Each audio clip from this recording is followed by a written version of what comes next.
नमस्कार मित्रांनो, श्री स्वामी समर्थ. मित्रांनो, आपण आतापर्यंत आपल्या चॅनलला खूप सारे आध्यात्मिक सेवा आणि त्या संबंधित व्हिडिओ आपण नेहमी अपलोड करत असतो, त्याबद्दल मार्गदर्शन करत असतो. पण त्याच्यामध्येही मी बऱ्याचदा सांगितलेलं आहे की आपल्या घरामध्ये आपले सगळे दोष निवारण होण्याचे म्हणजे दोष निर्माण होण्याचे आणि निवारण होण्याचे दोन गोष्टी असतात. एक म्हणजे आपला प्रारब्ध, त्याच्यावर उपाय असतो आपली सेवा, आणि दुसरी गोष्ट आपल्या दोषांचं किंवा त्रासाचं कारण आहे आपल्या घरात असणारा वास्तुदोष. आणि वास्तुदोषासाठी काय करावं लागतं, तर वास्तुदोषासाठी वास्तुदोषाचं निवारणच करावं लागतं किंवा त्याच्यावर जे रेमेडीज आहेत, उपाय आहेत, ते करावं लागतात. त्याच्याबद्दल माहिती आपल्याला असायला पाहिजे.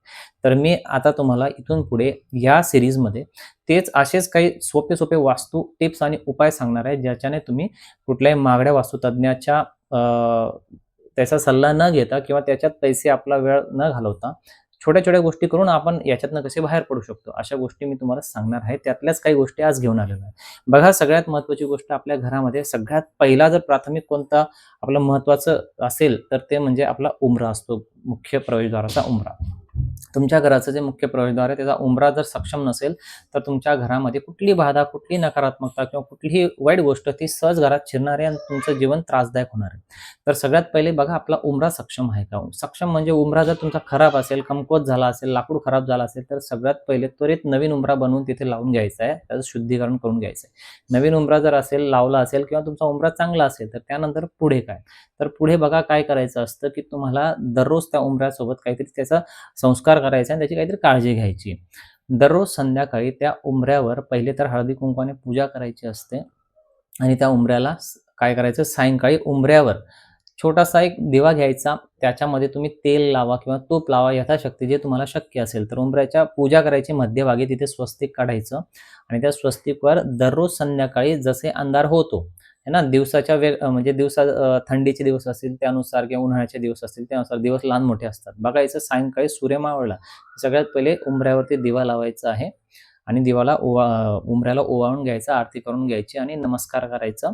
आणि त्या ठिकाणी स्मरण करून, कोणाचं स्मरण करायचं, तर जे विष्णूचे अवतार आहेत, नरसिंह अवतार, तर नरसिंह अवतारांचं, नरसिंह भगवानांचं स्मरण करून त्यांना विनंती करायची की आमची म्हणजे माझ्या घराची वाईट गोष्टींपासून, वाईट शक्तींपासून आणि सगळ्या प्रकारच्या नकारात्मकतेपासून संरक्षण करा. जे काही घरात यायचा प्रयत्न करेल त्याला इथेच फाडून टाका, असं त्याला नरसिंह भगवानांना विनंती करायची आहे मित्रांनो.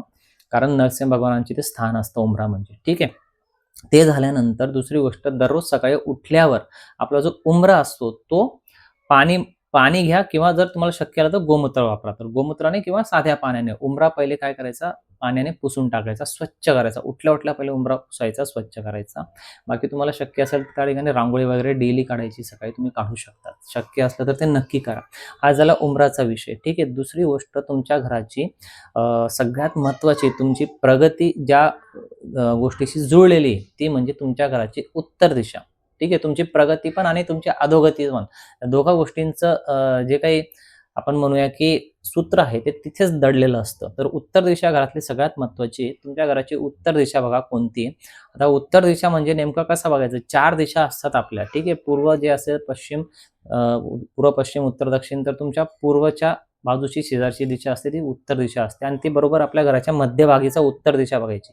तर ते उत्तर दिशेला तुम्ही तिथे घराच्या त्या जागेमध्ये नेमकं काय आहे तुम्ही ठेवलेलं, ते सगळ्यात पहिले तपासा. ती जी तुमची उत्तर दिशा असते मित्रांनो, ती हलकी असायला पाहिजे. हलकी म्हणजे काय, की तिथे कुठल्याही प्रकारचं जड वस्तू, जड सामान किंवा अडगळीचं सामान तिथे टाकलेलं नको. ती उत्तर दिशा बरेच लोक अडगळीची जागा म्हणून काढून ठेवतात, काही आलं तिथे टाकतात. उत्तर दिशा जर तुम्ही दाबून ठेवलेली, जड वस्तू किंवा काही पसारा, भार, नको तर कामाच्या वस्तू तिथे टाकून ठेवलेल्या आहेत, उत्तर दिशा जड करून ठेवलेली आणि उत्तर दिशेवर तुमची जड असेल, उत्तर ही लक्ष्मी कुबेराची दिशा असते आणि तीच दिशा तुम्ही जड करून ठेवलेली, तर तुम्ही काही केलं तर कुठल्याही परिस्थितीत, म्हणजे कोणताही देव जरी उतरून आला तरी तो तुमची प्रगती त्या ठिकाणी होणार नाहीये किंवा तुमचे जेवढे मार्ग आहेत ना येण्याचे, सगळे लक्ष्मी येण्याचे मार्ग, सगळ्या संधी ज्या असतात आयुष्यातल्या, त्या सगळ्या तुमच्या ब्लॉक होतात, बंद होतात. नवीन संधी कधीच चालून येत नाही. तुमची प्रगती तिथेच थांबते.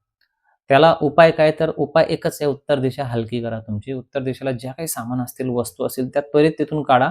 हां, कुठे टाकायच्या, दक्षिण दिशा जी असते म्हणजे त्याच्या विरुद्ध त्याच्या समोरची दिशा. दक्षिण दिशा जड ठेवायची आहे, उत्तर दिशा हलकी ठेवायची आहे. हे वास्तुशास्त्राचं सगळ्यात बेसिक सूत्र आहे. दक्षिण दिशेला तुम्ही टाका, सामान काय असेल ते त्या गोष्टी तिकडे टाका तुम्ही. आता ते तुम्ही म्हणणार शक्य आहे नाही, ते थोडंसं तुम्हाला बघा, तुम्ही ॲडजस्ट करा. प्रत्येकाचं घर वेगवेगळं असतं. मी प्रत्येकाचं नाही सांगू शकत. पण मी जे सर्वसामान्य वास्तुशास्त्रानुसार जे नियम आहेत मी ते तुम्हाला सांगतोय. ठीक आहे. दक्षिण दिशा जड असावी. दक्षिण दिशेला तुम्ही शक्य तेवढं सामान टाका, अडगळ करा, काही करा. उत्तर दिशा मोकळी ठेवा, स्वच्छ ठेवा. उत्तर दिशेला श्वास घेता आला पाहिजे. तिकडे झाडं लावा, हिरवी झाडं लावा छान. रात्री त्या ठिकाणी एक तुम्ही हिरवा लाईट लावू शकतात, रात्री एक 0 बल्ब लावू शकतात. उत्तर दिशा ही नेहमी सुंदर आणि सुटसुटीत असायला पाहिजे. जीवनामध्ये 100% प्रगती होईल. मार्ग तुमचे मोकळे होतील. संधी चालून येतील घर बसल्या. हे लक्षात घ्या. ठीक आहे. या 2 गोष्टी मी आज तुम्हाला सांगत आहे. एक तर उंबऱ्याचा संस्कार करा आणि एक म्हणजे उत्तर दिशेचा प्रयोग तुम्ही करून बघा.